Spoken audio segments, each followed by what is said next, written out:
everyone. Welcome back to the Concussion Discussions series brought to you by Integrated Brain Centers. I am your host, Amy Zellmer from Faces of TBI.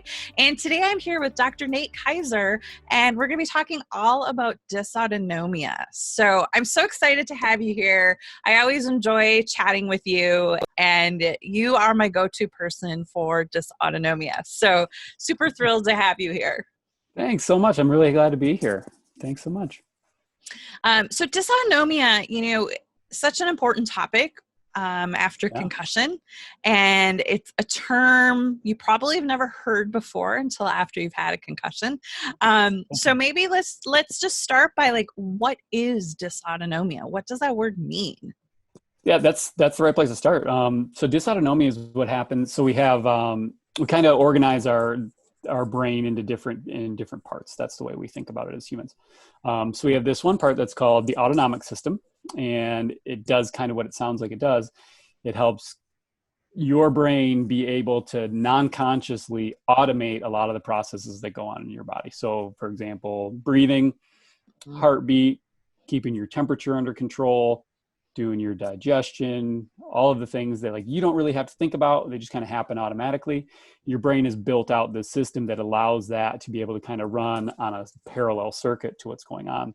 So when we put, dysautonomia, it tells us that there's something that's wrong with that system. That term doesn't necessarily describe what specifically is wrong with that system. Mm-hmm.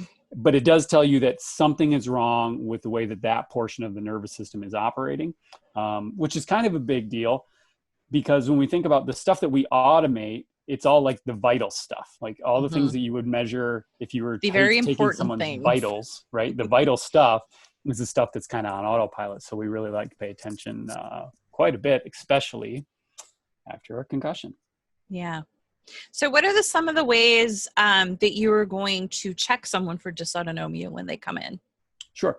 So in specific to kind of like the brain injury, head injury world, dysautonomia is a really good window because it has all these things, like we just said, that we kind of measure. They're your vital signs. So if you think about when you go, even just for a checkup, you're going to get your blood pressure checked. You're going to get your heart rate checked and your temperature. Maybe even your oxygen perfusion, like with a pulse ox. Like these are very simple things that we've known how to do for a long, long time. But we can measure them very descriptively, and they have very tight ranges, right? So we know exactly where our temperature should be, especially now. We know exactly what our oxygen levels should be. We know exactly what our heart rate and our blood pressure. We know what all these things should look like. So it's very easy to tell if we deviate from normal. And with a concussion, we may see that they may be statically deviated, like my heart rate is just screaming away all the time, or my blood pressure is real low. But they also may be more dynamic, where, when I stand up and go for a walk, all of a sudden my heart rate goes up, or I feel like I get real hot, or I sweat a whole bunch when I'm just sitting around doing nothing. So all these things start to matter, where is the autonomic system working appropriately, but is it working appropriately when it should be, right? So should I be acting like I'm resting when I'm resting? Or when I'm just sitting there watching TV, is my body acting like it's exercising? So these are problems that we see quite a bit, and they give us a really good window as to what is going on with some of these other functions in the brain. Everything, your autonomic system is tied to everything. So anything that needs oxygen has to somehow be linked to the autonomic system, because the autonomic system is in charge of getting blood to all your cells. So it has to be able to say, I'm being used, please send me more blood and oxygen so that I can continue to do that. So again, it just is a huge window for being able to understand how everything is working and integrating together. Mm-hmm. Yeah, a thing I hear in my group a lot is people ask about heart rate and how all of a sudden their resting heart rate's quite high, or just going to the grocery store, it spikes up a ton, which, normally that would be more doing a cardio workout. So those are all related back to dysautonomia, right? Yeah, absolutely. So I think about So there's this really good metaphor that I think is useful, especially with my colleagues in functional neurology, where we talk about hardware versus software, right? Mm-hmm. So we think about the brain, we know there's like the hardware that you can see when you do, when you do a dissection. But then if you want to understand how it's working, it's more like software. It's, you have your operating system. If you're a Mac person, that's the OS, whatever we're at, or it's Windows, right? And that operating system, then you load in things that you learn, like different apps or different programs. And then that operating system allows you to run those programs, right? So that's kind of like how our brain generally works. But then if you think about the autonomic system is like the battery of the computer, right? So it allows you to take both hardware and software, and it's the thing that's going to make it run. So even if your hardware and software are just awesome, if you take the battery out, none of it runs. And so we can kind of look at that, and that helps us to, I find that really helpful because it helps us look at both ends of the diagnosis. So we can say, is there something wrong with the battery itself, right? Is there a problem with the autonomic system and that autonomic system's ability to be able to get energy where we're trying to put it, right? So that would be a problem with the autonomic system itself. But then there's also this other part where you may have, so I had one time, so I was taking my son, he was a little baby, he was like 2. And I was taking him to run an errand, and I put him in the car seat and I set my phone on top of the car. Awesome move. So we take off, and I realized pretty quickly that I don't have my phone. So I'm backtracking, trying to find it. And eventually we were able to find it, and it was in the middle of the street, just crushed. Right? Oh yeah. But it still worked. So I'm super cheap. So I just used it. It was like a Friday. I was like, I'll just use it for the weekend. And, so we just kept going. It's crushed. Like you can't see the screen, but like I can get phone calls and I'm happy. And, but as I'm walking around with it in my pocket, all of a sudden it got like on fire hot in my pocket. Right.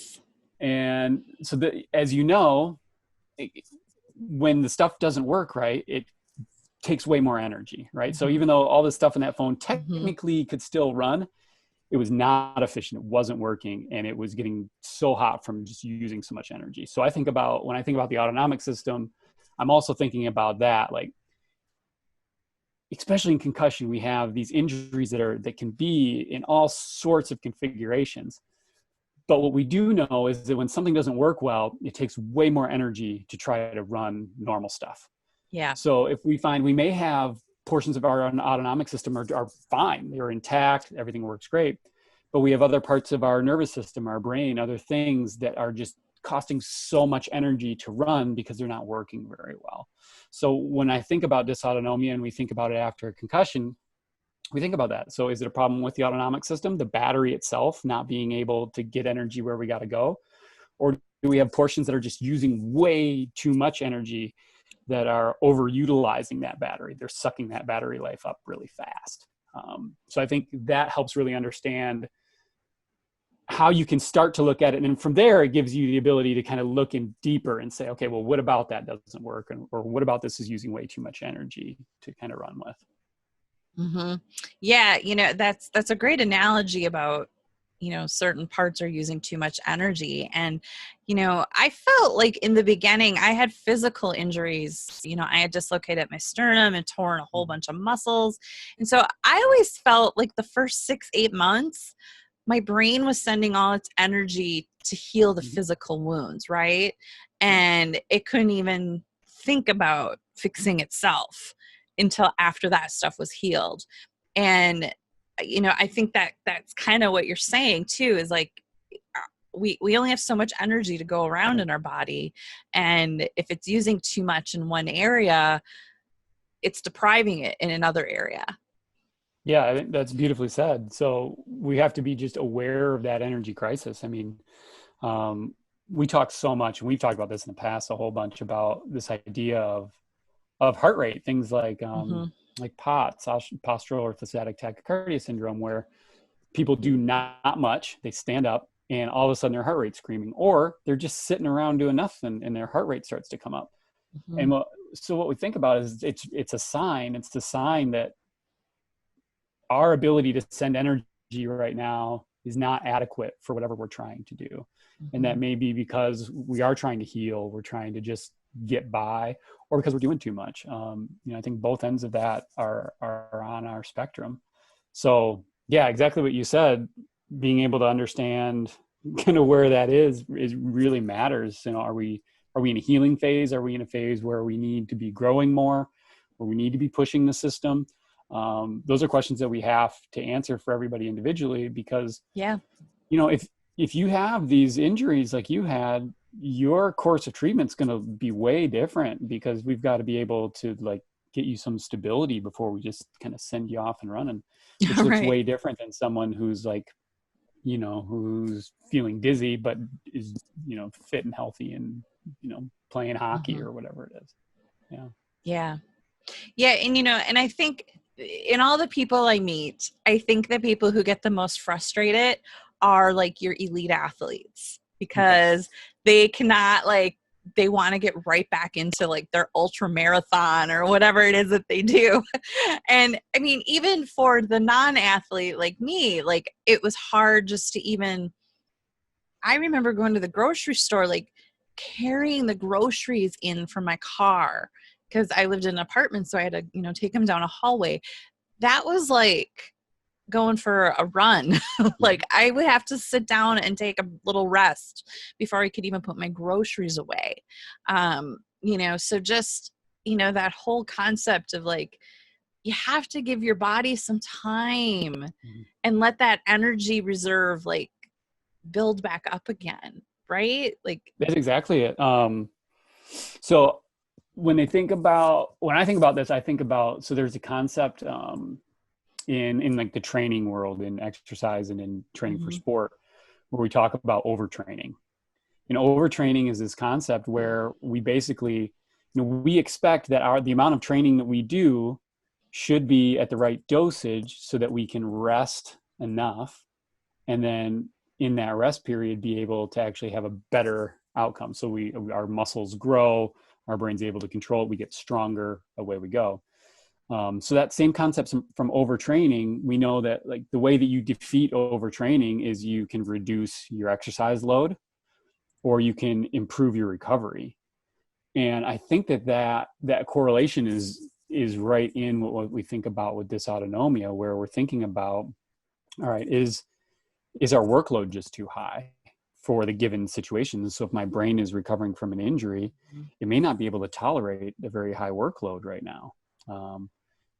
Whereas, if we're further along down the line and we're still having symptoms, we have to get it so that the brain can tolerate a workload so that we can start to work it again. Do you see the difference? Like early on, you may be thinking like, we just need to like let it heal a little bit and decrease our workload.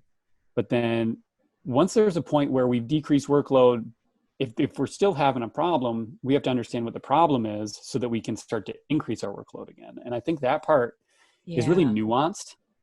But it's so important, because we tend to want to like put everybody in an algorithm, and unfortunately it just doesn't work, because we have to understand where in that ebb and flow someone is. Are we on the upswing where we need to push someone? Because there might be some symptoms involved with that. And how do we know we're in a safe place to push versus we're in a spot where we've got to bring your activity level down and allow you to get some recovery again? So there are tools that make that really helpful. When we look at heart rate variability, some of those things that we're looking at with oxygen consumption and respiration rates, they're really handy. The same way an athlete would use them for training, we use the same kind of concepts when we look at our rehab, and understanding like, okay, if I do this brain exercise, whatever that is, at what point does the energy reserve start to dip? And when that dips, we know we've got to rest and recover, and then be able to kind of come back and look at that training module again. So, and I think as a survivor, that is like the hardest thing to comprehend, is that you have to like learn the ebb and flow, and you have to start learning your limits. And it took me a while to figure that out, like where my limit was. Because by the time I was done, I was done. Like there's no continuing. So I had to learn like, where is this point before I'm done? Right. And And it's hard to find that. And, like I might have a really good day and then I have 3 bad days afterwards to recover, so it's That is really like the frustrating. song. That is like the song of brain injury, isn't it? Where it's Yep. like, I had such a good day, so I did everything, and then I had to recover for like 3 days. And I look at that. To me, so I grew up as an athlete in training, and I love that part of it. And so there's such a big correlate for me.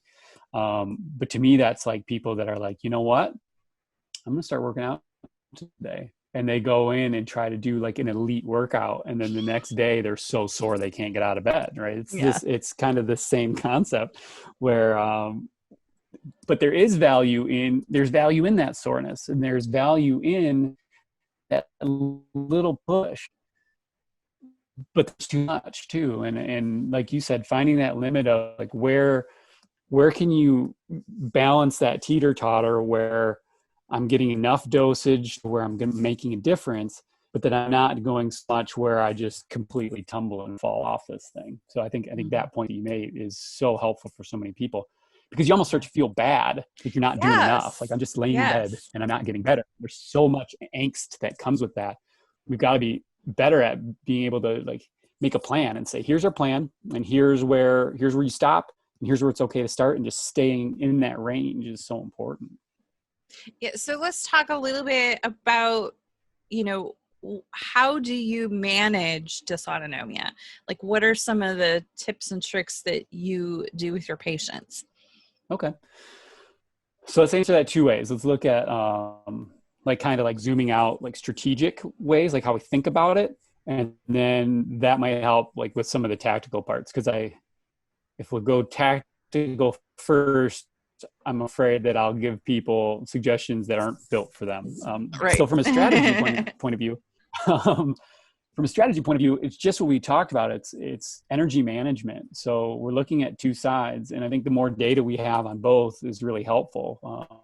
The same way, having that little icon in the corner of your cell phone telling you how much battery is left, super helpful to know how much you can push that phone for the rest of the day. So being able to have the biomarkers associated with what's going on in your brain, like how do your eyes move? How's your vestibular system working? How well are you able to control your body? How well is your sensory system working? That armament first helps you understand like what areas should I be targeting. It doesn't do much good if like you're crushing vestibular exercises, but that's not where the problem is, right? So then you're taking your whole battery and you're putting it into this basket that's doing something, but maybe not the thing you need. Mm-hmm. So by having that baseline of understanding, like lay it out, here's my problem.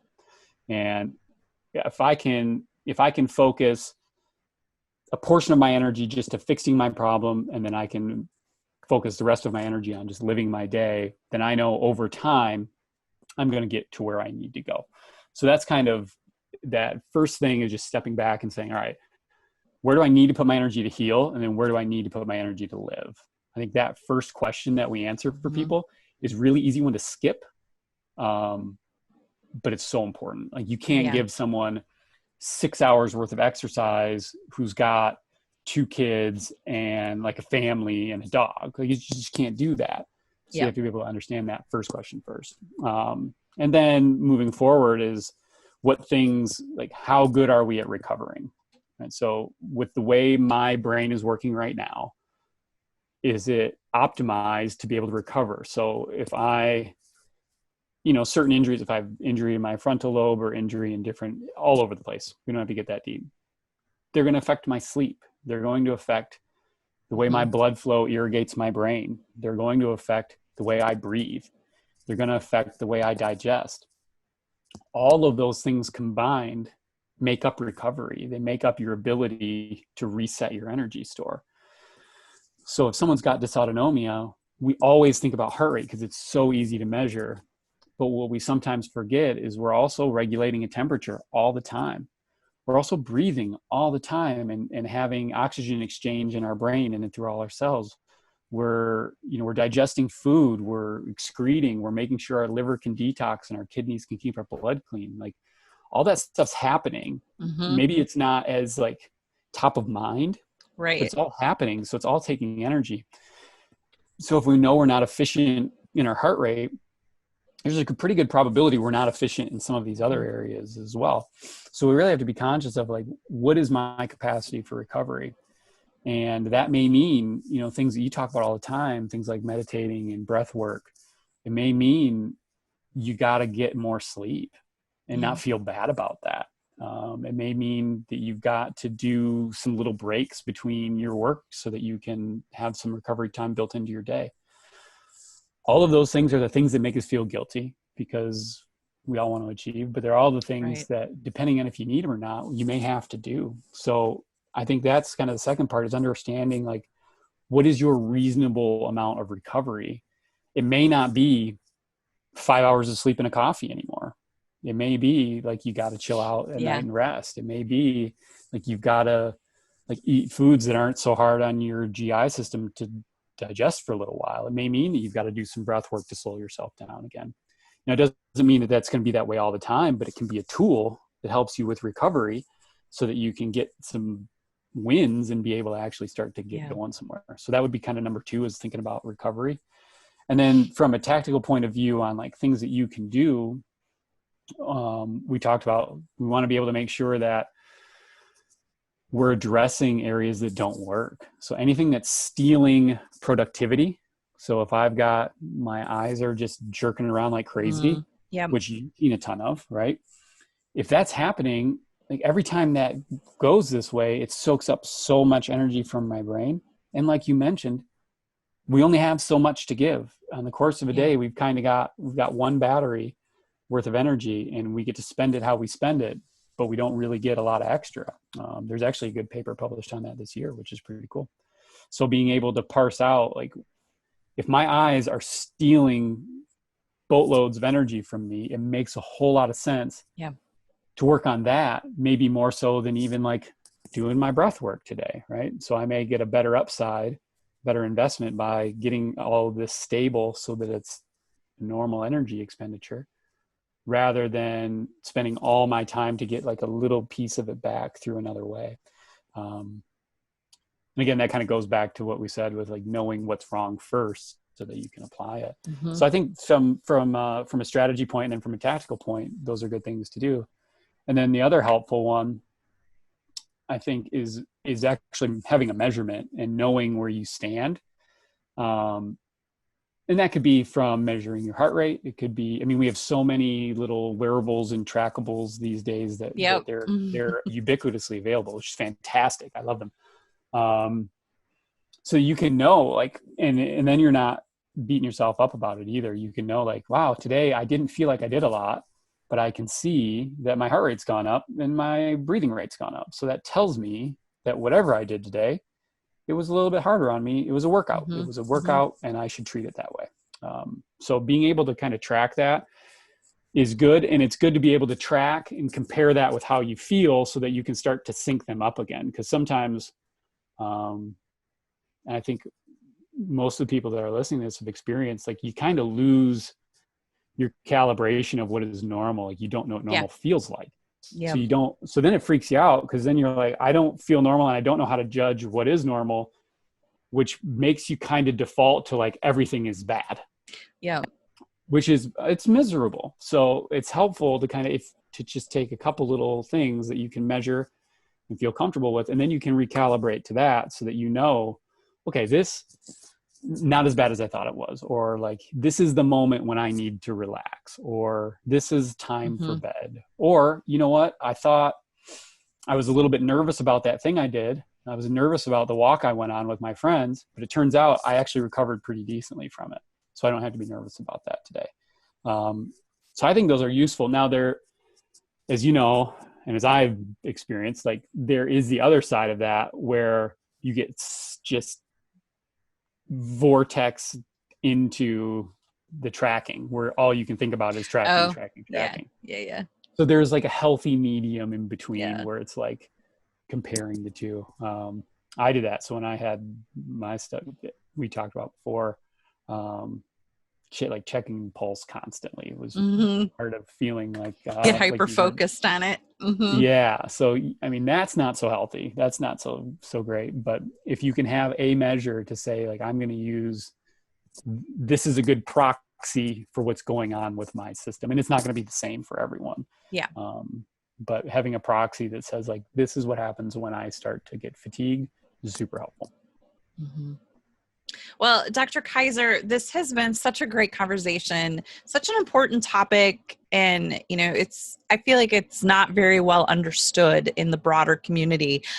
So it's so important to know that there are providers out there like you that do understand dysautonomia and how that affects our entire system.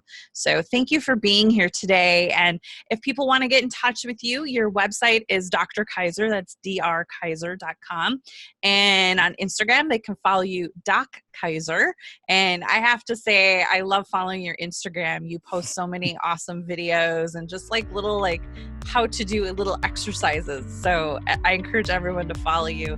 And all that information is below the video. So you can click on it below this video. Be sure to leave a comment. Let us know what you learned today and what you took away from this conversation.